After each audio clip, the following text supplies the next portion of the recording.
Едно од првите нешто на кои помислуваат христијаните кога ќе го слушнат зборот медитација се источните религии или филозофии кои во својата суштина се различни од христијанската вера. Денес најчесто поимот медитација или пак можеби подобро кажано практикувањето на медитацијата генерално гледано помеѓу луѓето најчесто се поврзува токму со источните религии. Кога ќе се каже медитација, ни доаѓа на памет човек кој што седи во природа со исправен грб, со скрстени нозе, со затворени очи и човек кој што со своите раце прави некакви гестикулации. Но идејата дека медитацијата е карактеристична само за источните религии е погрешна, па јас би рекол дури и небиблиска. Да, вистина е дека медитацијата како духовна активност ја гледаме и во други религии, како што спомнав, особено во источните, но тоа не значи дека таа е својствена само за другите религии. Всушност, ако добро ја погледнеме Библијата, и ако добро ја разбереме Библијата, ќе видиме дека идејата и принципот на медитација се доста застапени и во Библијата, како во Стариот, така и во Новиот Завет. Можеби не секогаш се користи тој конкретен зборот медитација, но поттикот да се прави токму тоа, да се медитира, односно да се насочат мислите кон одреден концепт или идеја е присутен во Библијата, како во Стариот, така и во Новиот Завет. И тоа не важи само за свештениците или пак за монасите, туку библискиот повик за медитација е повик за сите Исусови следбеници, независно од нивната возраст, независно од нивната професија, независно од нивниот социјален статус. И она што сакам да го направиме овој пат е да размислуваме токму на оваа тема. Сакам да размислуваме за размислувањето. Односно, сакам да медитираме за медитирањето, бидејќи медитирањето во својата суштина е токму тоа, насочено размислување. Она што ќе направиме денес е нема да размислуваме за другите видови медитација, туку за христијанската, односно библиската медитација. И јас верувам дека е многу важно да имаме соодветно разбирање на оваа тема. Важно е да знаеме што е тоа што Библијата го вели во однос на медитацијата. Односно, зошто да практикуваме, зошто треба да практикуваме медитација, зошто да се медитира и кои се придобивките од медитацијата онака како што таа е опишана во Библијата.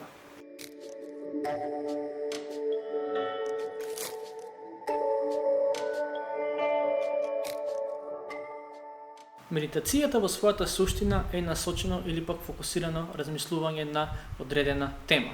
Еврејските зборови во Стариот Завет кои што се однесуваат на медитацијата вклучуваат значења како на пример размислување, повторување, шепотење, потсетување и слично.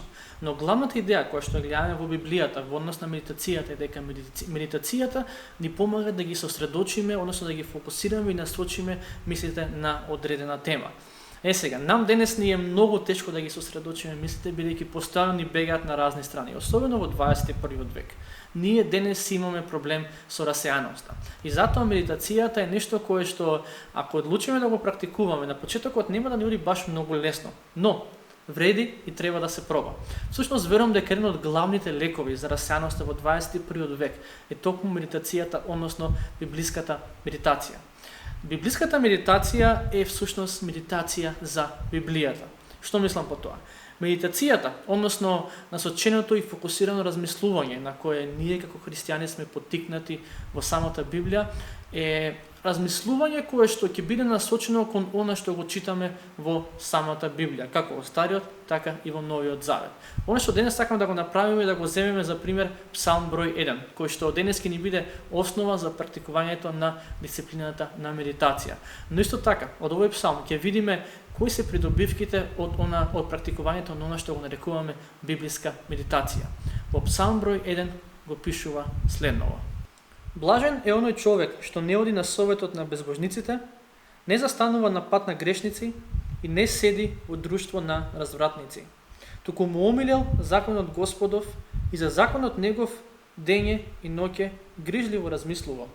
Тој е како дрво посадено крај вода изворска, кое својот род го дава навреме и чиј лист не венее и во се што прави напредува. Но не се такви безбожниците. Тие се како прав што го разнесува ветрот. Затоа безбожниците нема да се одржат на судот, ниту грешниците во соборот на праведните. Зашто Господ го знае патот на праведните. Патот пак безбожнички ќе пропадне. Псалмистот ни дава два совети. Првиот совет кој што ни го дава псалмистот, а тоа е во првиот стих, е да не го трошиме своето време на нешта кои што ќе ни бидат штетни. Односно, конкретно тој пишува за тоа дека дека не треба да трошиме времето со луѓе кои што имаат штетно влијание за нас. И вториот совет кој што ни го дава е да го трошиме времето на нешта кои што ќе бидат за наше духовно изградување, односно размислување за Божјиот збор. Тоа не значи дека Библијата не ни дозволува да минуваме време со луѓе кои не веруваат исто како нас. Но Библијата е многу јасна во однос на тоа дека треба да се преиспитаме за тоа кои луѓе ни се најблиски во животот и колку луѓето кои ни се најблиски во животот имаат штетно влијание за нас. Но за тоа ќе зборуваме друг пат, да се вратиме на медитацијата. За да практикуваме библиска медитација, односно да практикуваме медитација онака како што е опишана во Библијата, има еден важен предуслов, а тоа е читањето на Библијата. Кога се собираме во црква, често се потсетуваме на важноста дека ние треба да ја читаме Библијата. Особено кога имаме заеднички богослужби, проповедниците не поттикнуваат да напредуваме во читањето на Библијата. И сето тоа е во ред. Нема ништо лошо во тоа. Напротив, добро се чита Библијата, но читањето на Библијата не треба да биде главна и крајна цел. Читањето на Библијата всушност ни помага да дознаеме што е тоа што се случило тогаш и таму, на тие луѓе за кои што читаме. Но медитацијата, односно размислувањето за тие настани, за тие вистини, ни помага да сватиме каква врска сето тоа има со нас денес. Или како што има кажано еден пастор вели, има кажано медитацијата е врската помеѓу теоријата и праксата.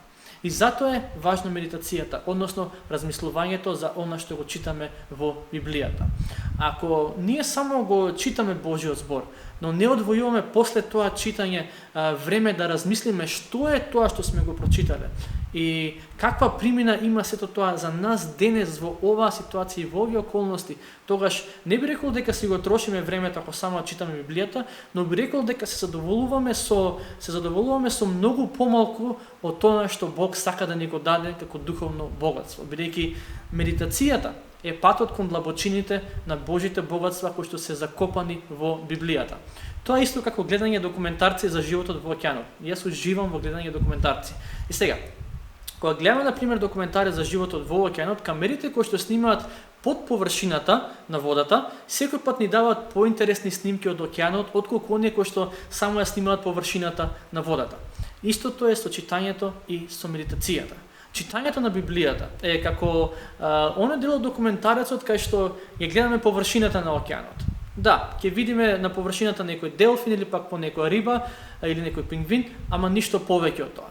А медитацијата е како оној дел од документарецот каде што гледаме се што се случува во подводниот свет. И тоа секогаш ни дава многу побогато искуство и секогаш не остава многу повоодушевени од тоа што го гледаме. За разлика од медитацијата практикувана во други религии, во христијанството главната цел на медитацијата не е себепознание. Иако тоа е еден од ефектите кои што се постигнуваат, сепак во христијанството медитацијата пред се прави за постигнување на оно што го нарекуваме богопознание. Значи, библиски гледано, целта на медитацијата не е човекот, туку Бог. Не е созданието, туку Создателот. И една друга многу важна разлика меѓу христијанската и источната медитација е она што еден автор го вели. Источната медитација е начин на кој личноста го празни умот. А христијанската медитација е начин на кој личноста го полни умот. Односно, христијанската медитација ни помага да го вклучиме умот и да наполниме умот со вистините од Библијата.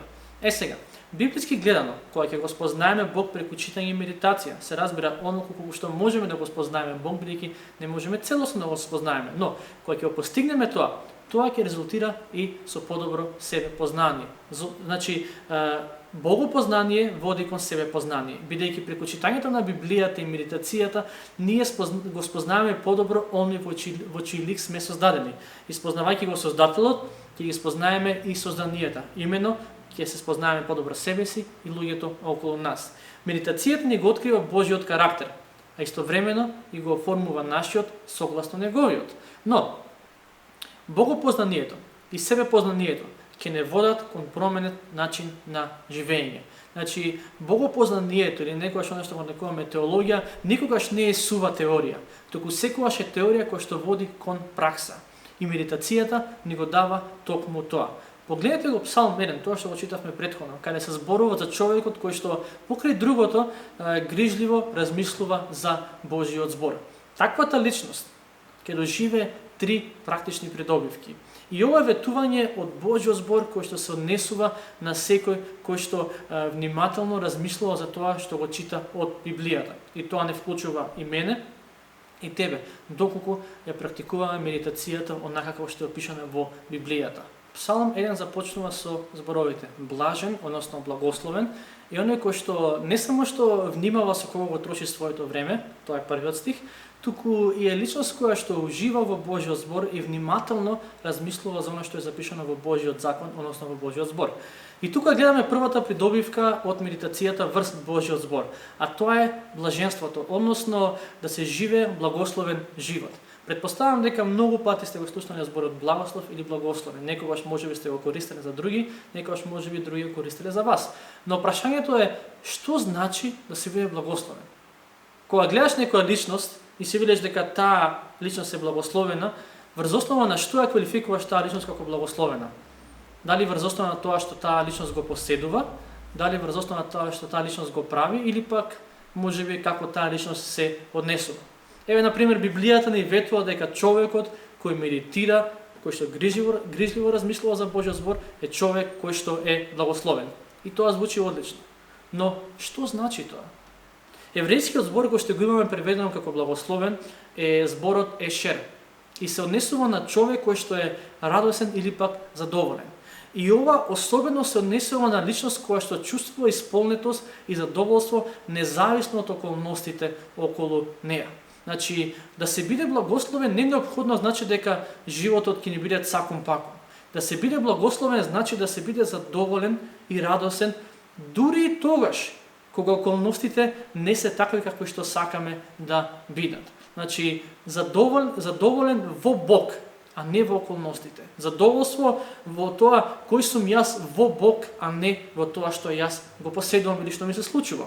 Библијата не ни ветува совршенство. Библијата ни ветува блаженство. Односно, Библијата не ни ветува дека околностите ќе ни бидат такви какви што сакаме да бидат секогаш, но Библијата ни ветува дека кога ќе бидеме луѓе на кои медитацијата врз Божиот збор им е важен дел од секојдневието, тогаш ќе бидеме луѓе чија радост и исполнетост нема да зависи од околностите кои што сакале или не секогаш ќе варираат, некогаш ќе бидат добри, некогаш ќе бидат лоши, туку тоа ќе ни зависи од нашето познавање на Божите ветувања и на Божјата сила.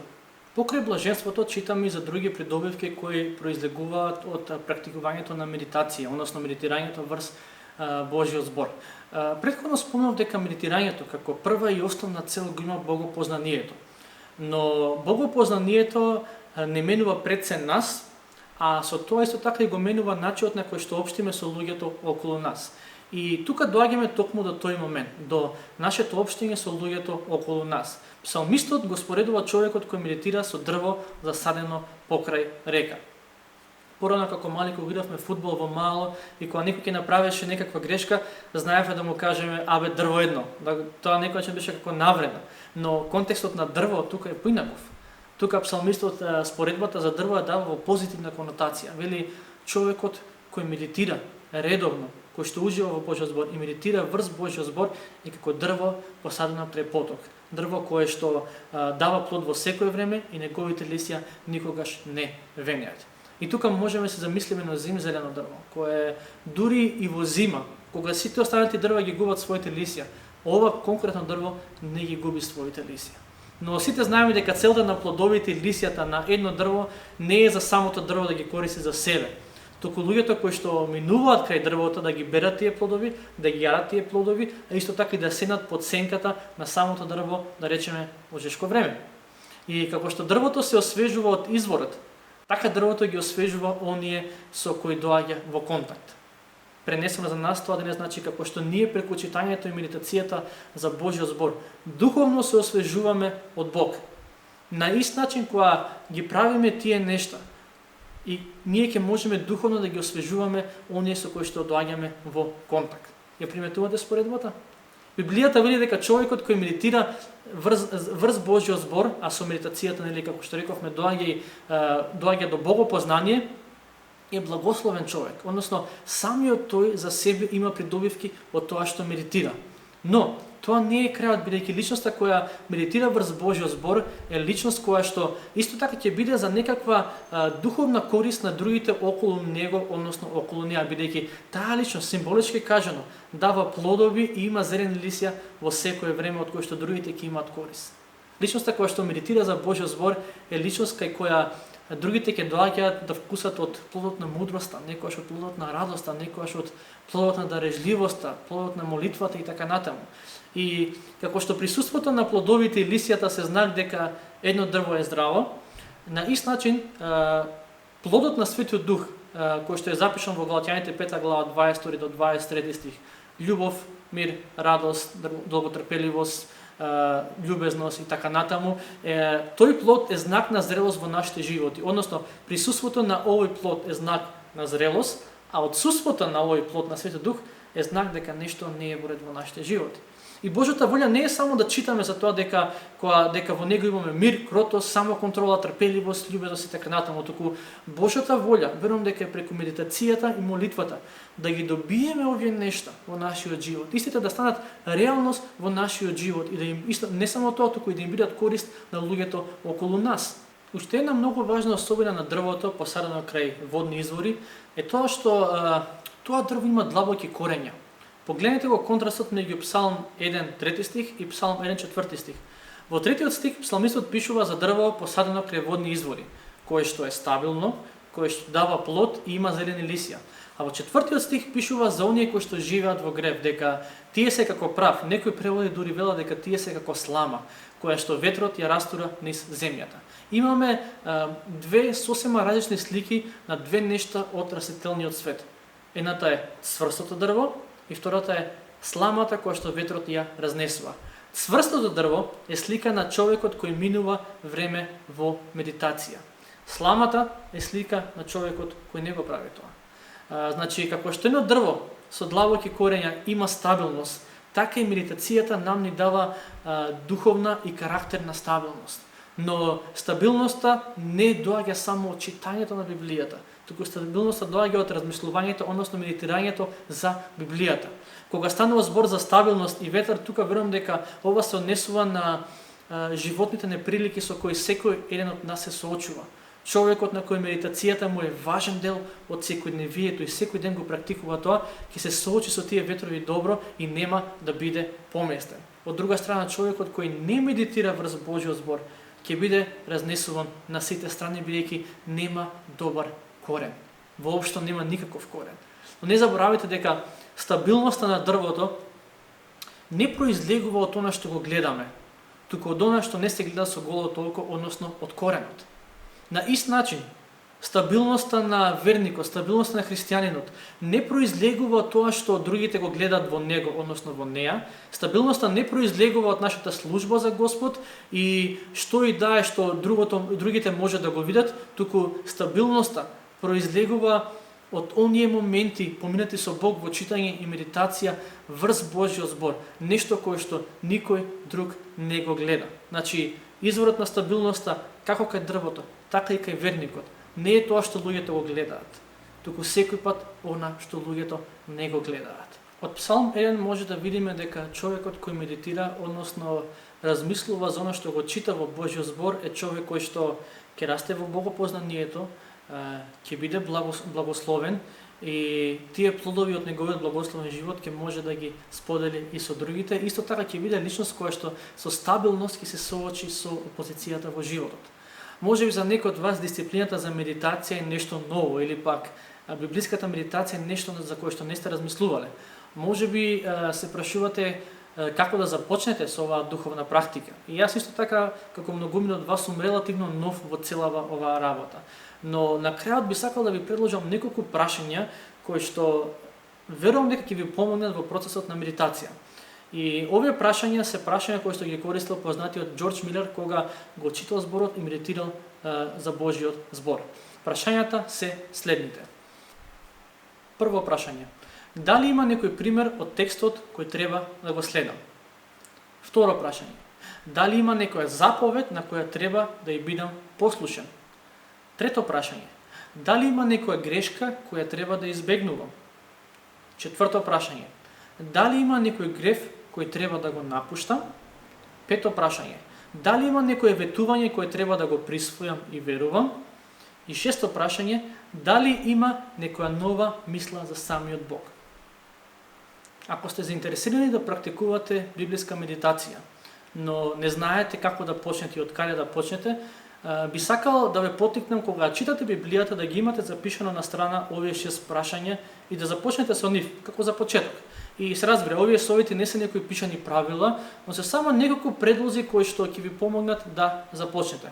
Исто така, мој предлог би ви бил, ако сакате да го послушате, се разбира, да посветувате исто толку време на медитацијата, колку што посветувате на читањето на Библијата. Значи, ако дневно читате Библија по 15 минути, обидете се исто така да медитирате плюс 15 минути, користејќи ги овие 6 прашања за почеток или пак можеби некои други прашања кои што може да ги најдете. И не можеме да ветиме брз успех или инстант промена во однос на ова. Но врз основа на она што Бог го кажал во Библијата преку Псалм 1, верувам дека ветувањето стои и за нас денес, дека практикувањето на дисциплината на медитација ќе направи од нас луѓе кои што имаат соодветно богопознание, луѓе кои што ќе живеат благословен живот, луѓе кои што ќе ги споделуваат плодовите од тој благословен живот со другите, луѓе кои што исто така ќе имаат стабилност. И само тогаш, само во такви околности, во такви услови, ќе можеме, како што вели псалмистот на крајот од 3 стих од овој псалм, да напредуваме во се што правиме. Односно, да бидеме луѓе кои што независно што прават или што ќе им се случи, Бог ќе им даде сето тоа да служи за нивен духовен напредок. Тоа е Божјата волја за нас. Тоа е Божјата реалност до која можеме да стигнеме преку читање на Божјиот збор и преку медитирање врз Божјиот збор.